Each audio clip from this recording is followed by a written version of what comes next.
Hello everybody. हम economics का chapter number 3 आज चालू करते हैं।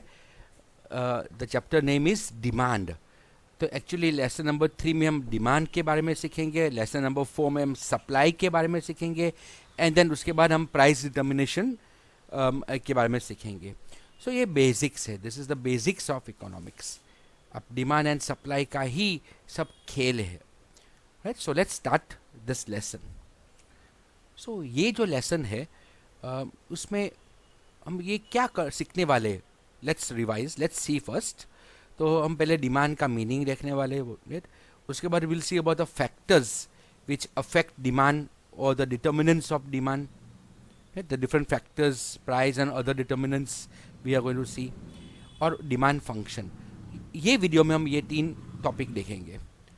उसके बाद अगले वीडियो में हम लॉ ऑफ डिमांड को समझेंगे और the exceptions to the law of demand के बारे में देखेंगे, राइट। सो सेकंड वीडियो में हम ये करेंगे। उसके बाद का वीडियो में हम expansion and contraction of demand या increase and decrease of demand, यानी ये डिफरेंस हम समझेंगे जो बहुत इंपॉर्टेंट है। After that will do about individual demand and market demand. So video number 3 में will talk of this, and then will talk of elasticity of demand, उसको define करेंगे। एंड आफ्टर दैट हम price elasticity of demand को समझेंगे, उसके degrees of price elasticity समझेंगे, and then in the last video हम income elasticity of demand, उसके types यानी degrees of income elasticity, and then will see cross price elasticity of demand and about the methods of measuring elasticity of demand. तो ऐसे करके हम ये 5 एक video में हम ये पूरा फिनिश करेंगे। तो 1 2 3 4 एंड 5 वीडियोस। या सो आज फर्स्ट वीडियो की बात करते हैं, राइट। से डिमांड एंड सप्लाई, जैसे मैंने आगे बोला, वो बहुत इंपॉर्टेंट कॉन्सेप्ट्स है, वो बेसिक कॉन्सेप्ट्स है इकोनॉमिक्स का। And see, a person can not have any analytical power without explanation of demand and supply in economics. तो ये जो 2 मार्केट फोर्सेज है, राइट, डिमांड एंड सप्लाई, उसका एक्सप्लेनेशन बहुत इंपॉर्टेंट है। तो let us now first see about demand. Demand का definition अगर देखें तो demand is the quantity of a commodity, commodity means वस्तु, विच अ बायर डिजायर्स, देखो ये word desires, is able and willing to buy. देखो 3 क्वालिटी आ गए ना, इसकी इच्छा है, वो ले सकता है, राइट, वो विलिंग है, वो उस समय वो करना, वो उसको लेना है, at a given price and at a given point of time. If you tell me कि सर आपको गोल्ड चाहिए, अच्छा लगता है, आई से यस, गोल्ड अच्छा लगता है। सर अब आज अब मार्केट में जाके गोल्ड खरीदेंगे, मैं ना बोलूँगा, सॉरी 60,000 रुपीज़ एक तोला का मुझे नहीं परवरेगा। बट इसलिए मार्केट में आज पूरा मार्केट में भी डिमांड गोल्ड का कम होगा। लेकिन let's say we can travel back in time, हम टाइम ट्रैवल कर सकते हैं, एंड आप 50 साल पहले आप जा सकते हैं आज का पैसा लेके। सो 50 इयर्स बैक गोल्ड का कीमत तो कुछ 1000 रुपया को तोला होगा, या उससे कम होगा, कुछ 1000 से भी कम का होगा एक तोले का भाव। And if you have money then demand high होगा। So if you tell me कि सर आपको गोल्ड लेना है लेकिन 50 साल पहले का भाव में पक्का मुझे लेना है, आप देंगे मुझे? हाँ, but if you tell me sir आपको गोल्ड लेना है आज के भाव में, सॉरी भाई, I don't want that gold. So demand is thus determined by 5 factors: desire, willingness to buy, ability to buy, a particular price, and a particular point of time. And all these 5 factors are essential, याद रखना, to define demand. ये 5 के भी में से एक भी ना हो तो आप डिमांड नहीं डिफाइन कर पाएंगे। Okay, so now let us talk of the factors which affect the demand or the determinants of demand. We can broadly classify the factors affecting demand into 2 categories. The price, the main factor, see, the main factor is price, and the other factors, the other determinants, right? So first is price and second other factors, right? See, हम और demand का हम जो law सीखेंगे वो भी हम इसके बेस पे ही सीखेंगे, प्राइस के बेस पे सीखेंगे एंड अदर फैक्टर्स, यानी हम पहले मानेंगे कि other factors remaining constant, price और डिमांड का क्या संबंध है, राइट, करेक्ट ना। एंड अदर फैक्टर्स का कोई फैक्टर में चेंज आए तो डिमांड में क्या फर्क होगा, ये अलग से देखेंगे. So let's talk of price of commodity. Price of the concern good is the most important determinant of demand. ये लॉ है, when the price of a good falls, कोई भी वस्तु का भाव गिरता है, a rational consumer will buy more. See यहाँ पे वर्ड रैशनल आया. एक सही दिमाग वाला समझदार कंज्यूमर ज्यादा बाय करेगा when a price falls. Irrational consumer की बात नहीं करेंगे यहाँ पे, राइट, या बायस कंज्यूमर की बात नहीं करेंगे. सी एक अल्कोहलिक आदमी है, अभी वो अल्कोहलिक आदमी, right, will always keep on buying alcohol irrespective of the price. So वो रैशनल कंज्यूमर नहीं है. वो भाव बढ़ा तो भी वो लेगा, उसका डिमांड तो वही के वही रहने वाला है. Okay, suppose somebody likes to buy gold. चलो, पागल है, गोल्ड लेना ही है उसको, और वो हर महीना 1 तोला गोल्ड लेता है. रिच आदमी है. अब वो आदमी गोल्ड का कीमत 30,000 रुपया तोला है या 60,000 रुपया तोला है, वो लेने वाला है. तो ये रैशनल बिहेवियर नहीं है. तो हम रैशनल की बात करते हैं. सो डिमांड एक्सपांड्स, ये वर्ड याद रखना, expands, right, when price rises. ये यहाँ पे एक्चुअली वर्ड रॉन्ग है, इससे मैंने लिखा when price rises, right. So demand expand, and when price rises a rational consumer will buy less. Sorry, मैंने गलत बोला. When price falls a rational consumer will buy more means demand expand होगा. And when price rises a rational consumer will buy less means demand will contract. तो demand का expansion and contraction जो हम आगे करने वाले, always remember this is price पे depend करता है, राइट. प्राइस पे डिपेंड हमेशा ये करेगा, डिमांड का एक्सपांशन और कॉन्ट्रैक्शन. एंड प्राइस कांस्टेंट रखे, बाकी का फैक्टर्स जब हम देखेंगे तो डिमांड इंक्रीज और डिक्रीज होगा, right. Please remember, expansion and contraction depend on price of the commodity, and increase और decrease of demand depend on other factors, right. Price constant रहेगा और अदर फैक्टर्स पे डिपेंड करेगा. ओके, अदर डिटर्मिनेंट्स की बात करें तो first determinant is taste and preference of a consumer. So to see to a considerable extent demand will always depend on the test and preference of a consumer. Consumer का जो test है, जब तक है, प्रेफरेंस है, तब तक वो डिमांड रहेगा वो गुड का. तो मोमेंट उसका टेस्ट चेंज हुआ, डिमांड में चेंज आ गया, राइट. सेम वे देखो, यंग एज में आपको जो बुक्स पसंद है, एट एडोलेसेंट एज में आपको शायद वो बुक पसंद नहीं होगा, right. A small child will like to see cartoons. वो जिनचैन और शिनचैन और कहाँ डोरेमोन में घुस जाएगा. A youngster will not like to see cartoons. उसको रोमांटिक मूवीज, रोमांटिक प्रोग्राम ज्यादा पसंद आएगा. Boy may like action, right? And maybe a more mature person will like a mature theme wala movie. So see, taste and preference will change and demand also will change. Second factor is the income of consumer. Simple बात है ना, income जब गिरता है, right? When the income falls, demand also falls. आपके जेब में कम पैसा है तो आप कम खरीदेंगे ना, सिंपल ना. So there's a direct relationship between income and demand. If income increases,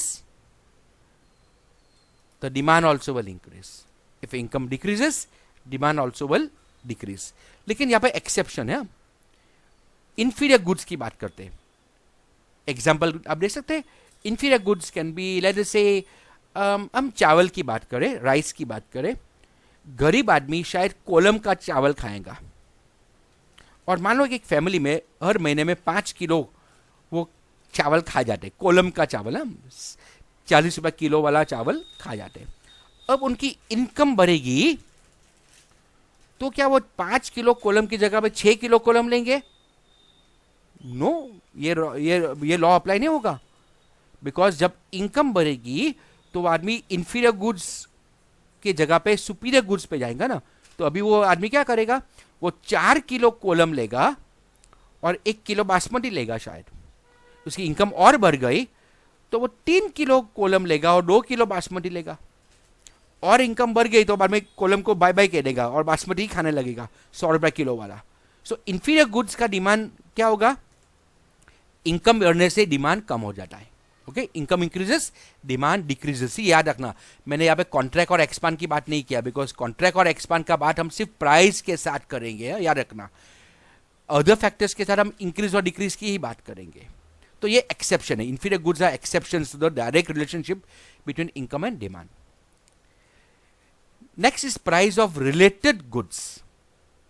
C normally related goods are substitute goods and complementary goods. दो प्रकार का रिलेटेड गुड्स है, substitute goods and complementary goods. हम दोनों के बारे में अलग अलग देखते हैं। Substitute goods means goods which can be easily used in place of one another. एक के जगह पे दूसरा को हम आराम से यूज करें, उसको सब्स्टिट्यूट गुड्स बोलते हैं। लेट अस से सैमसंग का रेफ्रिजरेटर एंड एलजी का रेफ्रिजरेटर, दोनों एक के बदले में आप यूज कर पाएंगे ना। तो आप मार्केट में लेने गए सैमसंग का रेफ्रिजरेटर एंड पता चला कि सैमसंग वाले ने अपना रेफ्रिजरेटर का भाव 1000 रुपये ज़्यादा कर दिया है। तो आप सोचेंगे छोड़ो ना, सैमसंग को साइड पे करके एलजी का रेफ्रिजरेटर आप लेके आएंगे ना। तो वो सब्स्टिट्यूट है, एक दूसरे के वो कॉम्पीटिंग गुड्स है ना, they are severely competing goods. So if the price of a substitute good falls, then the consumer may choose to replace his or her current brand with a substitute which has become cheaper, right? So substitute goods are same type of goods, तो एक के जगह पे दूसरा आप चला सकते हैं। So meaning क्या हो, when the demand of a good falls, when the price of its substitute falls। See, substitute सस्ता होगा तो आपका सामान का डिमांड कम हो जाएगा, बिकॉज आप लोग सब्स्टिट्यूट ले लेंगे ना। टी एंड कॉफी में भी also substitutes. Then price of complementary goods. Complementary goods means goods which are consume together, एक साथ कंज्यूम करते हैं। Example could be petrol and bike, complementary है, right? It can be sugar and tea, sugar and tea, right? तो basically the price of the complementary good rises, then the demand of the original good also will fall. शक्कर अगर महंगा हो गया तो लोग चाय कम पिएंगे ना, तो चाय का डिमांड भी कम हो जाएगा। या चाय अगर महंगा हो गया तो लोग कम चाय बनाएंगे, तो शक्कर का डिमांड भी कम हो जाएगा ना। तो कॉम्प्लीमेंट्री गुड्स ऑपोजिट है, right? So price rise in even one of this goods makes the joint consumption expensive, and so consumer demands less of both and vice versa. Price कम होगा तो दोनों ज़्यादा लेगा ना। So complementary and substitute are different, याद रखना। Then next is expectation about future prices. Future में अगर कंज्यूमर एक्सपेक्ट करता है कि भाव बढ़ेगा कोई चीज़ का, तो प्रेजेंट में उसका डिमांड बढ़ा देगा ना वो। अगर गोल्ड का मुझे पता चला, if you tell me sir gold अभी 60,000 रुपया तोला है, लेकिन सर अभी आप गोल्ड मत लो, दिवाली आते आते गोल्ड का कीमत 40,000 रुपया होने वाला है, तो मैं क्या करूंगा? फ्यूचर में कम भाव होने वाला है, इसलिए मैं अभी मेरा डिमांड कम हो गया, बिकॉज मैं फ्यूचर में लेने वाला हूं ना। एंड रिवर्स, अगर मुझे आपने बोला कि सर गोल्ड अभी 60,000 है, भले महंगा लगता है लेकिन दिवाली होते होते 1 लाख रुपया होने वाला है, तो फ्यूचर में भाव बढ़ने वाला है गोल्ड का, तो मैं क्या करूंगा? मैं अभी ले लूंगा। I following? तो फ्यूचर प्राइस का expectation will also affect my demand. And the last determinant is the size and demographic profile of population. See the size of population will affect demand. Simple बात है ना, population large है then total market demand also will be more, and population low है तो market demand will be less. At the same time demographic profile, एक particular age group की बात है।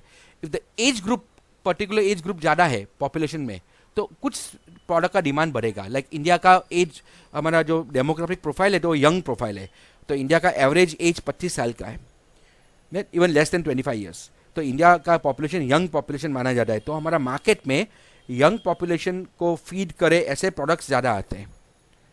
वेल जापान का पॉपुलेशन रिलेटिवली ओल्ड पॉपुलेशन में आता है, 50 प्लस का एवरेज लाइफ है उनका, तो उनका मार्केट में ऐसे प्रोडक्ट का डिमांड है जो उनका पॉपुलेशन ज़्यादा यूज़ करता है। तो demographic profile and also size of population will affect the demand of particular items. तो ये 5 अलग अलग डिटर्मिनेंट्स है। ये सब मिला के, ये 5 डिटर्मिनेंट्स एंड प्राइस को मिला के हम डिमांड फंक्शन क्रिएट कर सकते हैं। So demand function is the cause effect relationship between variables, can be express in a functional notation.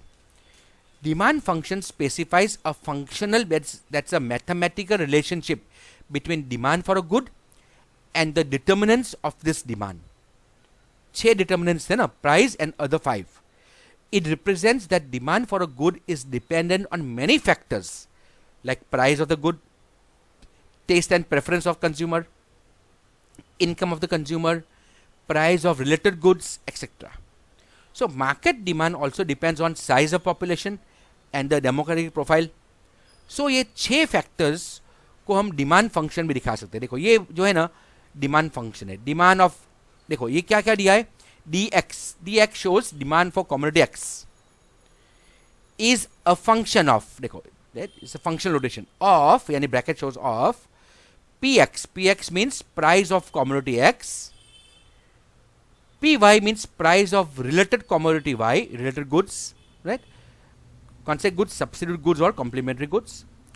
PE is the price or expected expectation regarding future price, yani price of the future prices of the commodity. T means the taste and preference of the consumer. Y is the income of the consumer, and U are the other factors, the size and demographic profile. तो देखो ये 6 factor आ गए ना, price of the commodity X ये हमारा first, उसके बाद अदर फैक्टर्स, बाकी 5 other factors. P Y means price of the related commodities, related goods. P E is the price of the commodity in the future, expected price of future. T is the taste, Y is the income of the consumer, and you is the age profile और other factors. So economics studies the relationship between price and demand for various purposes. In the law of demand, the relationship between price and demand for a good is studied by assuming all other demand determinants as given. यानी हम क्या करेंगे, हम law of demand में price को study करेंगे, बाकी factors को हम कांस्टेंट मान के चलेंगे. तो ये बात तो हम अगले वीडियो में करेंगे ना, लॉ ऑफ डिमांड हम अगले वीडियो में देते और उसका आगे करते. Okay, so meet you in the next video. Bye.